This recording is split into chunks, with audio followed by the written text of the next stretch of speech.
Hermanos amados, quiero en esta hora compartirles en el día de hoy algo que es especial y que es la crucifixión de nuestro Señor Jesucristo. Y basado en el Evangelio de Juan, eh, dice el versículo 1 del capítulo 19 de Juan, donde está basado este estudio o mensaje, como usted quiera tomarlo. Así que entonces tomó Pilato a Jesús y le azotó. Por supuesto, esto no se debía, a que Jesús fuera culpable de algún crimen o le hubiera faltado el respeto a Pilato.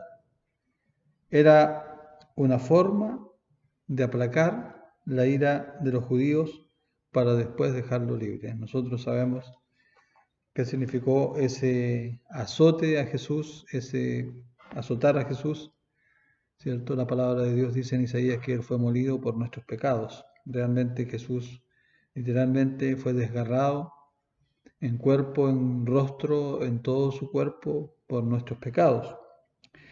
Y después dice en los versículos 2 y 3, dice, y los soldados se entretejieron una corona de espina y la pusieron sobre su cabeza y le vistieron con un manto de púrpura y le decían, salve, rey de los judíos, y le daban de bofetadas, dice la palabra del Señor. Se ve claramente que se había corrido la voz de que Jesús se había declarado rey. Por eso los soldados fueron más allá de sus procedimientos normales en su crueldad. Es una cruel bufonada, en una cruel bufonada ellos se entretejieron, dice la palabra, una corona de espinas y se la clavaron en la cabeza.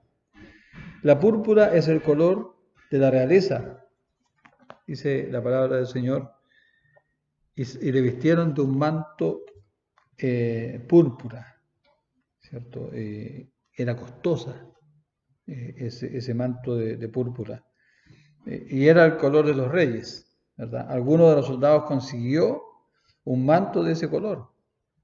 Entonces se pusieron a arrodillarse y se burlaban, diciendo, salve, rey de los judíos. La palabra del Señor dice, entonces Pilato salió otra vez, versículos 4 y 5, y les dijo, mirad, os lo traigo afuera, para que entendáis que ningún delito hallo en él. Y salió Jesús, llevando la corona de espinas y el manto de púrpura, y Pilato le dijo, he aquí el hombre. Pilato intentó una vez más conseguir la libertad de Jesús. Sabemos que su esposa le dijo, no tengas nada que ver con este justo, porque he padecido de muchos sueños con él. Jesús fue, de alguna manera estoy dando a entender esto o trayéndolo a colación, hermanos, es porque de alguna forma Pilato estaba en su mente lo que la mujer le había dicho, su mujer.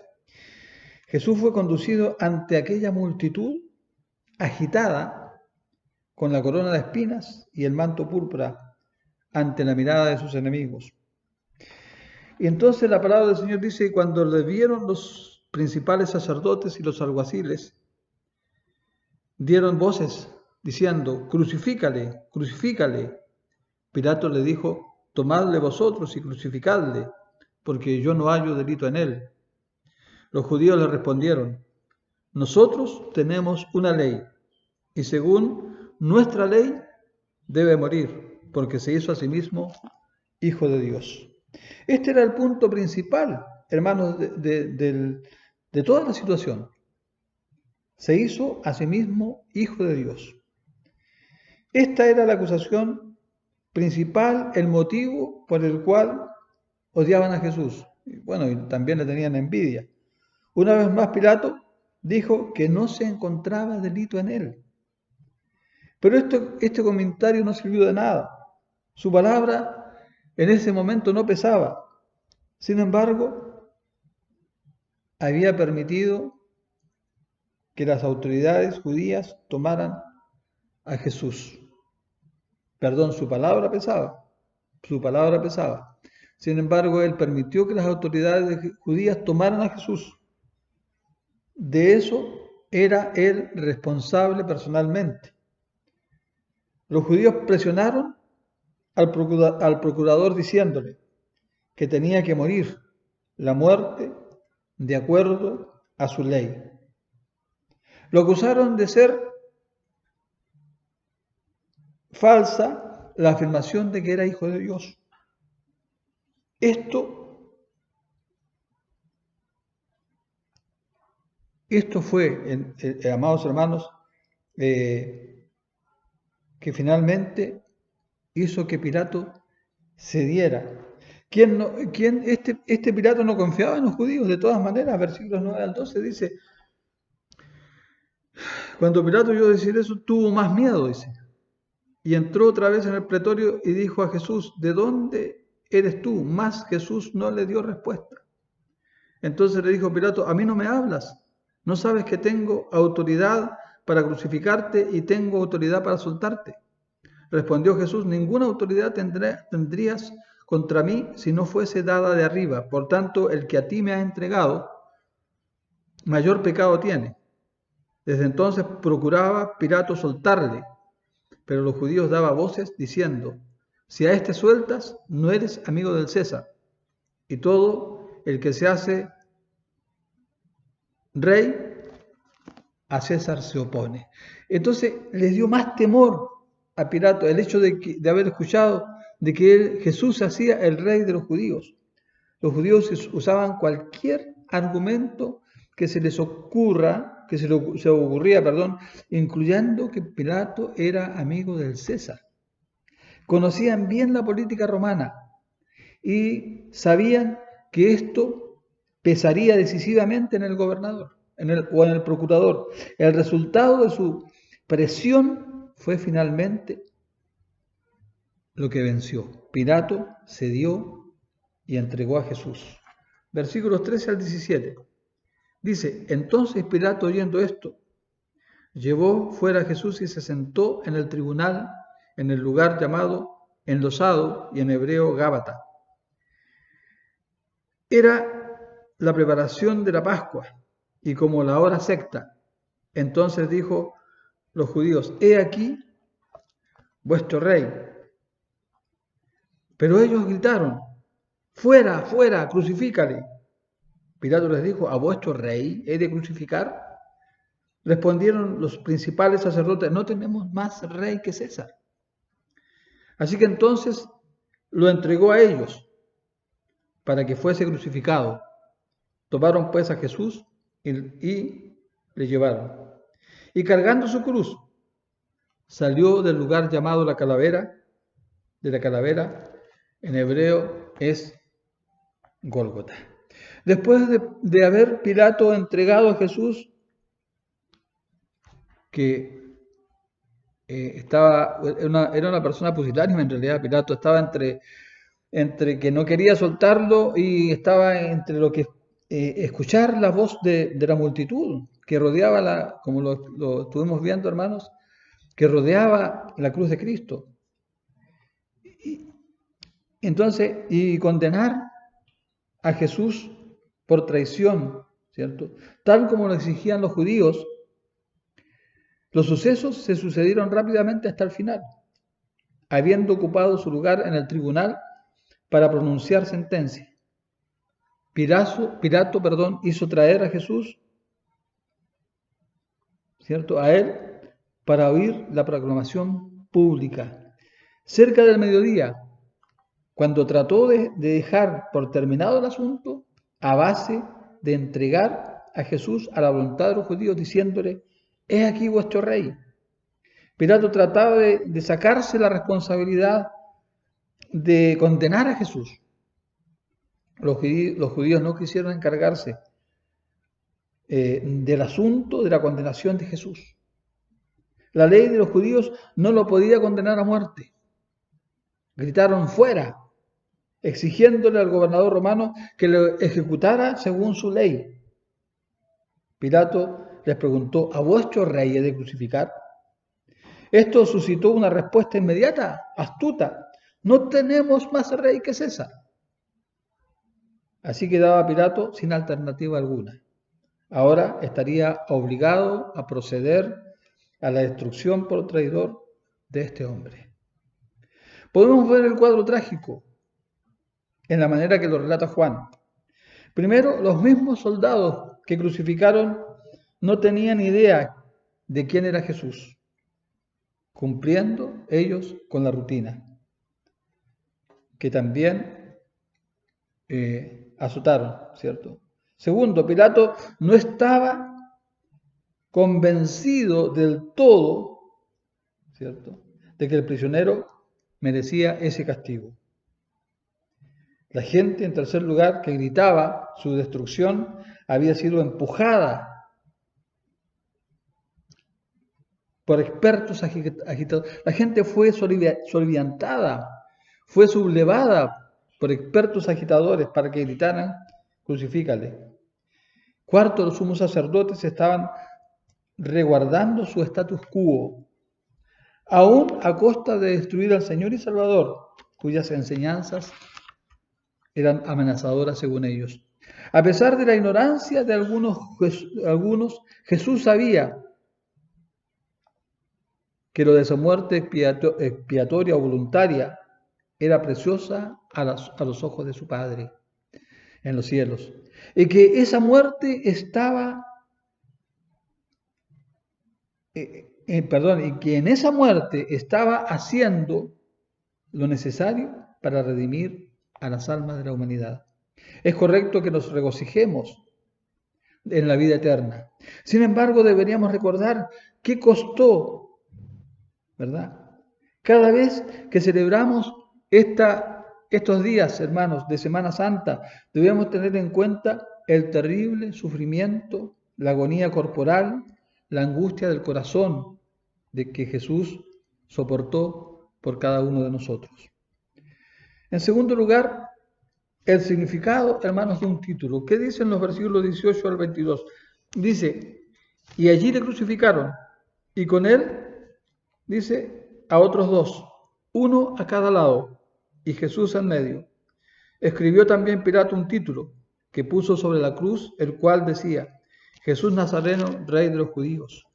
Muchos de los judíos leyeron este título, porque el lugar donde Jesús fue crucificado estaba cerca de la ciudad y el título estaba escrito en griego, en hebreo y en latín.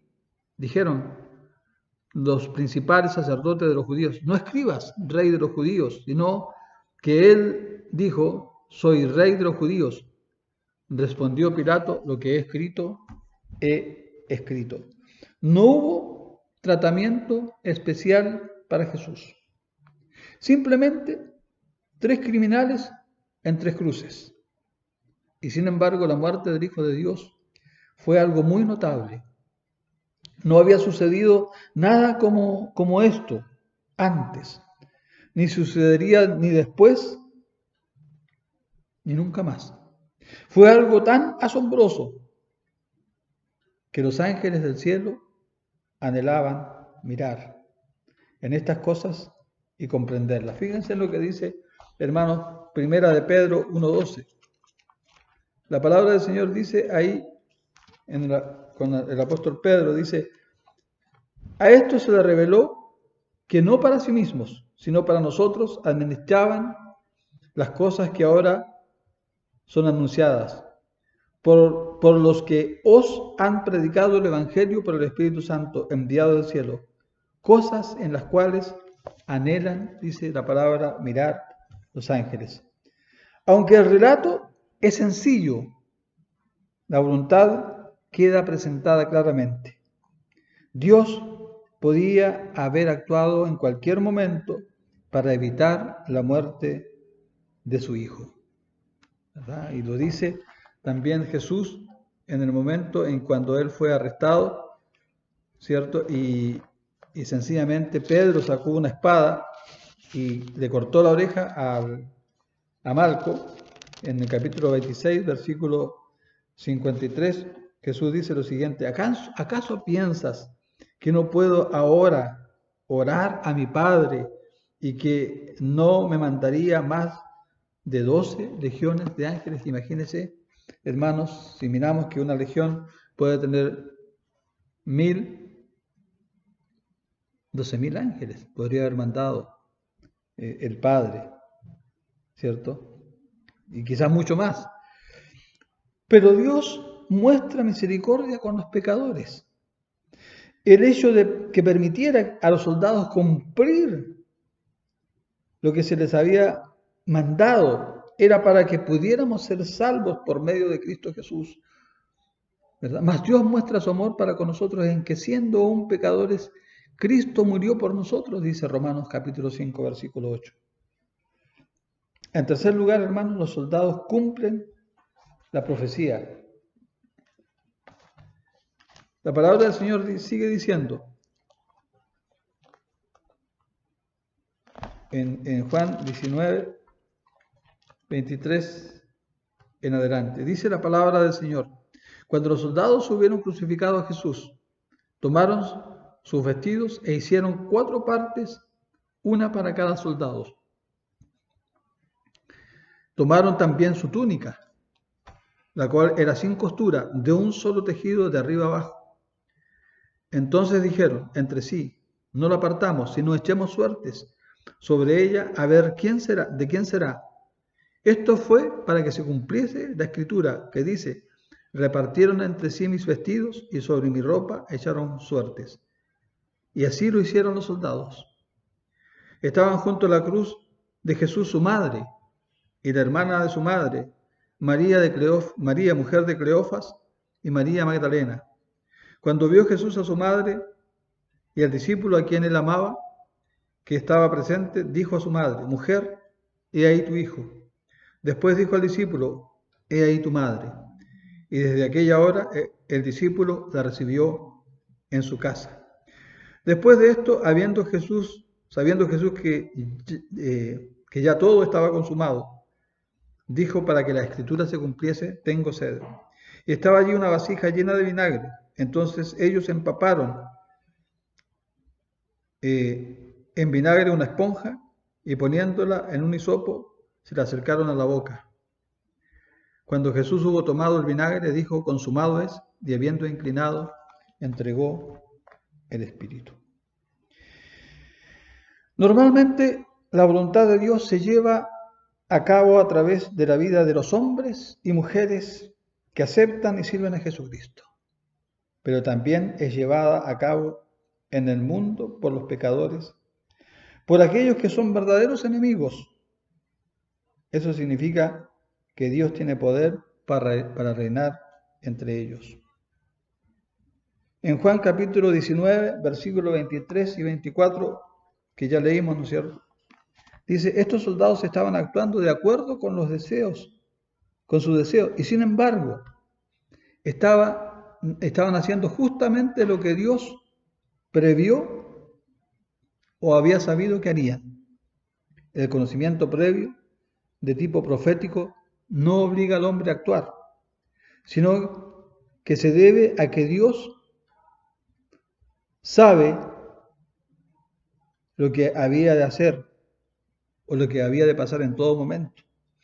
Las personas que no tienen a Dios en sus caminos o en sus mentes, ni en sus corazones, harán la voluntad de Dios muchas veces, sin siquiera darse cuenta.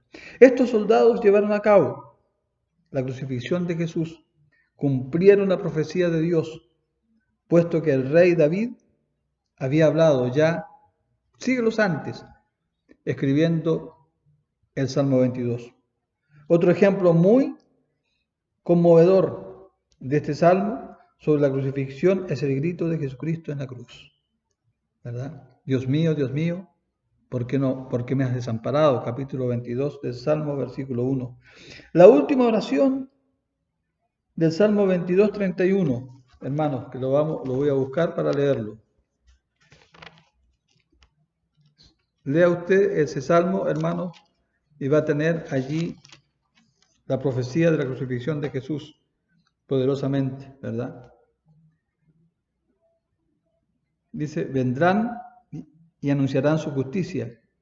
A pueblo no nacido aún anunciarán, dice, que él hizo esto. ¿Verdad? Qué interesante, hermano, lo que dice al pueblo. ¿De quién está hablando? De nosotros, de aquellos que seríamos pueblo de Dios por la muerte de nuestro Señor Jesucristo. Se acerca mucho al grito que Jesús lanzó en la cruz cuando dijo, consumado es. Por último, hermanos, tenemos a Jesús, María y Juan. Aquí podemos notar el amor, el cuidado, el amor, la consideración de Jesús por su madre, aún en medio del dolor de esta terrible manera de morir y en medio de la agonía de cargar los pecados de todo el mundo. Jesús estaba resolviéndole el futuro a su madre llena de dolor. Rápida visión de su cuidado y asomo, hermanos, de su cuidado sobre los suyos. Esa sombra de Jesús, esa sombra de protección, se asomaba, quise decir, sobre los suyos. Su consideración de las necesidades, su preocupación por su dolor. Jesús, hermanos amados, es capaz y tiene capacidad y tiene poder. Mire lo que dice Hebreos capítulo 4, versículo 15. Hebreos 4:15 dice, porque no tenemos un sumo sacerdote que no pueda compadecerse de nuestras debilidades, sino uno que fue tentado en todo según nuestra semejanza, pero sin pecado. Pero mire, quiero resaltar esto, hermano, dice, no tenemos un sumo sacerdote que no pueda compadecerse de nuestras debilidades. Hermano, Él sabe perfectamente lo que nosotros vivimos porque Él lo vivió. A diferencia de nosotros, Él no cometió pecado. Y entonces Jesús dice esta palabra, consumado es, y entrega el Espíritu. Todo el programa de Dios que había comenzado antes de la creación. Primero, el sacrificio expiatorio que había sido planeado desde antes de la fundación del mundo, consumado. Segundo, la redención del pecado y la nueva vida en Cristo, consumado. Tercero, el don de la vida eterna y la seguridad del lugar preparado para nosotros cuando termine esta vida, consumado. Estas fueron las últimas palabras de Jesús de Nazaret, nuestro Señor y Salvador. Así como Jesús de Nazaret, amados hermanos, rindió su cuerpo y permitió que fuera destruido hasta la muerte, para poder levantarse de entre los muertos. También el creyente cede en él su naturaleza humana a la voluntad de Dios y permite que su propio yo o nuestro propio yo sea crucificado. El aspecto de negarnos a nosotros mismos se considera muertos para el mundo, pero vivos para Dios. Que el Señor les bendiga, amados hermanos.